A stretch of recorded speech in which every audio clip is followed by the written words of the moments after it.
Pemirsa, polemik Undang-Undang Nomor 20 Tahun 2020 tentang Cipta Kerja memasuki babak baru di mana Mahkamah Konstitusi menyatakan undang-undang yang dikenal dengan Omnibus Law Cipta Kerja itu bertentangan dengan Undang-Undang Dasar 1945 dan harus diperbaiki.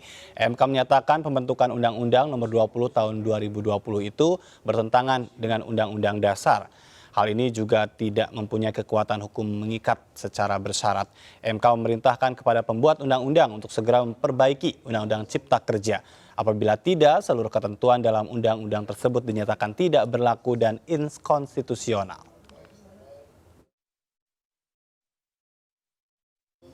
Dan kami sudah terhubung dengan Ketua Advokasi YLBHI, ada Mas Muhammad Isnur. Selamat sore. Selamat sore Kang Ajat dan pemirsa MNC News TV. Baik, saya ingin minta tanggapan dari masyarakat sipil tentu saja berkaitan dengan Undang-Undang Cipta Kerja. Kalau YLBHI sendiri melihatnya seperti apa? Setujukah bahwa putusan MK ini sebetulnya multitafsir? Yang pertama gini Kang Ajat, bahwa pemerintah dan DPR harusnya malu. Harusnya mereka minta maaf. Karena apa? Telah menghamburkan uang sekian banyak, sekian waktu, energi, bahkan saat pandemi, dengan menyusun undang-undang yang inkonstitusional. Mereka memberikan pelajaran yang sangat buruk buat anak bangsa, bahwa ternyata konstitusi dilanggar oleh para petinggi, dilanggar oleh DPR dan pemerintah. Terus kita mau berharap apa sama masyarakat? Berharap apa sama aparat di bawah kalau pemerintah dan DPR mencontohkan untuk melanggar konstitusi? Itu yang pertama, Mas Ajat. Iya. Yang kedua, dengan putusan MK ini pemerintah telah kehilangan legitimasi, telah kehilangan kira-kira daya ikatnya, daya paksanya, daya hukumnya untuk menerapkan undang-undang ini. Walaupun MK menyatakan masih berlaku. Karena gini, kalau kita baca tadi Mas Irfan menjelaskan ya, Mas Irfan dan kawan-kawan pemerintah dan DPR, kalau membaca putusan harusnya bukan hanya amar putusannya saja. Tolong baca pertimbangannya, apa yang membuat MK memutuskan undang-undang ini inkonstitusional dalam proses. Kalau kita baca Mas Ajat, misalnya di halaman 383, kan undang-undang ini dibuat dari prosesnya. Betul. Nah, undang-undang prosesnya itu ada 5 tahapan. Mulai dari pengajuan rancangan undang-undang, mulai kemudian pembahasan, kemudian persetujuan, pengesahan, dan pengundangan. Undang-undang ini bocor, cacat di 5 proses. Dari mulai pengajuan, naskah akademik itu udah cacat. Nah, kalau naskah akademiknya cacat, ya maka materialnya cacat gitu. Kalau Anda buat naskah akademik dengan abal-abal, ya tidak benar, tidak memenuhi standar akademik, tidak terbuka, maka segala proses harus dimulai dari naskah akademik lagi. Iya, baik. Mas Isnur, tapi kalau tadi kita bisa juga cermati pernyataan yang disampaikan oleh tenaga ahli utama KSP bahwa lebih ke formilnya, lebih ke prosesnya. Ini nampaknya materinya itu tidak akan lagi disentuh. Bagaimana dampaknya? Bukankah materi itu lahir dari rangkaian proses, Mas? Bukankah pasal-pasal itu lahir dari dinamika pembuatan naskah akademik? Mulai dari penyusunan. Lah kalau prosesnya ini lahir dalam proses yang gelap, yang cacat, ya diulang semua prosesnya. Bagaimana dengan putusan MK sendiri yang menyatakan bahwa kebijakan itu masih tetap berlaku sehingga revisi dilakukan? Masih berlaku, tapi diulang perbaikan prosesnya. Nah, perbaikan proses itu dari mana? Undang-Undang 12 2011 menyebutkan prosesnya dimulai dari rancangan pengajuan. Rancangan pengajuan dari mana? Dari naskah akademik. Rancangan undang-undang.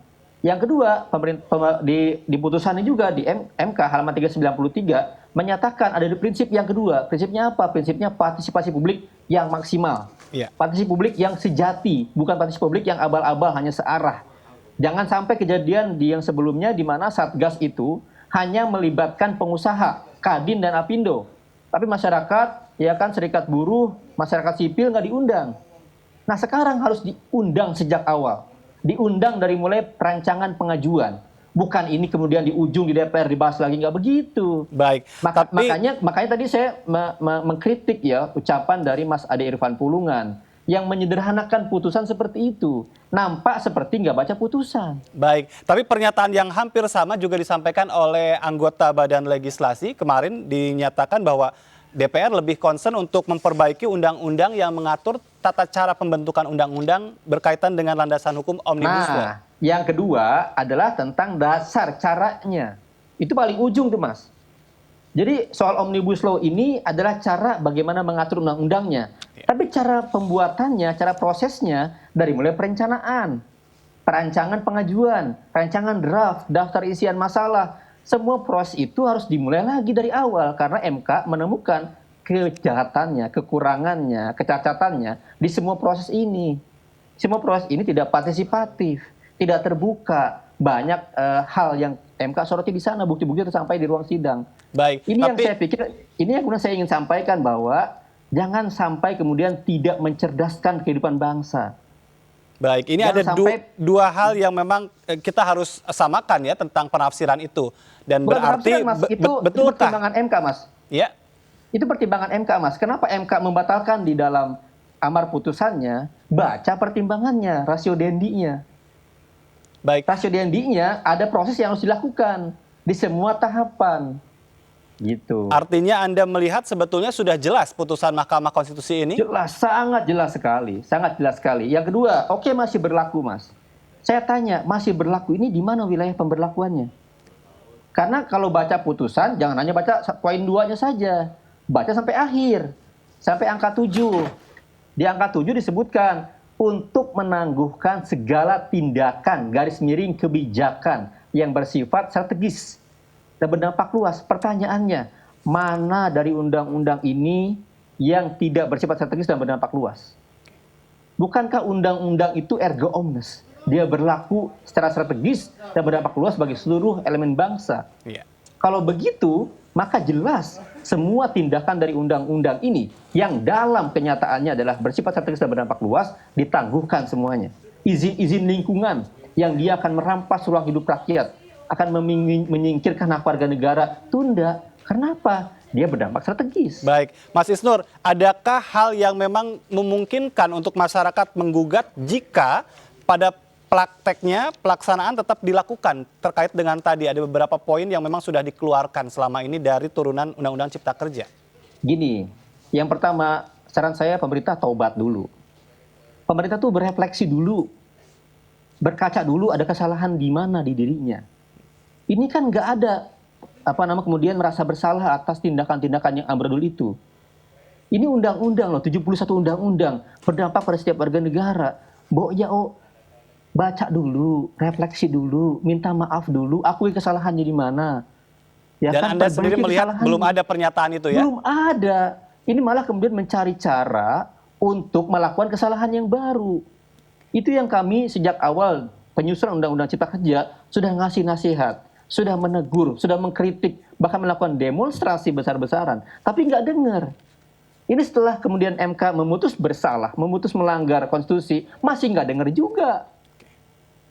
Baik, dan jika pun nanti dalam prakteknya ada hal yang tetap diberlakukan, apakah masyarakat dalam hal ini punya peluang untuk menggugat di tengah tadi adanya putusan MK yang sangat. gantung? Sekarang masyarakat punya semacam legitimasi moral, legitimasi politik dan legitimasi hukum untuk menolak segala kebijakan strategis dan berdampak terbanyak pada masyarakat yang lahir dari Undang-Undang Cipta Kerja. Masyarakat sah melakukan penolakan, masyarakat sah melakukan kemudian pengabaian kalau itu berdampak strategis pada mereka. Baik, jadi menurut Anda apa yang baiknya harus dilakukan untuk menafsirkan ini yang harus dilakukan oleh pemerintah dalam hal ini juga dengan pemerintah taat kepada perintah MK, menghentikan semua kebijakan yang memang ternyata berdampak strategis dan berdampak luas karena Undang-Undang Cipta Kerja memang sangat berdampak strategis. Saran saya pemerintah misalnya ya udah batalkan, cabut undang-undangnya, kembali ke undang-undang yang lama. Buatlah undang-undang seperti yang seperti biasa MK lakukan agar perundang-undang itu ketahuan di mana filosofisnya, didalami pelan-pelan, partisipasi. Jangan sangat cepat ya, 6 bulan selesai pembahasan semua dilewati gitu. Bahkan ada kata-kata yang berubah-ubah, halamannya berubah-ubah, itu kan kita malu sama mahasiswa yang buat skripsi aja rapi. Iya. Ini kok buat undang-undang acak-acakan, kira-kira begitu. Baik, dan itu sudah ditegur oleh Mahkamah Konstitusi seperti itu ya? Iya, benar sekali. Baik, terakhir dari masyarakat sendiri untuk pasca putusan Mahkamah Konstitusi ini supaya memang juga ini mencerminkan dari semangat bersama tentu saja. Iya, tentu masyarakat dalam hal ini harus berpartisipasi secara aktif. Karena apa? Karena setiap keputusan pemerintah berdampak ke mereka. Masyarakat tidak bisa diam atas hal yang akan menimpa mereka. Karena oleh karena itu harus peduli, harus bergerak dan sama-sama mengkritisi jika ada suatu hal yang merugikan mereka. Seperti itu, Mas Sajat. Baik, dan mudah-mudahan memang keterbukaan juga dilakukan ya oleh pemerintah dan Ya, DPR. sangat wajib. Partisipasi itu wajib gitu. Baik, terima kasih Mas Isnur sudah Sama-sama, berbincang Mas Sajat. bersama kami sore hari Yo. ini. Muhammad Isnur, Ketua Advokasi YLBHI, salam sehat. Salam sehat. Dan pemirsa, kami masih akan kembali dengan informasi penting lainnya, tetaplah di MNC News.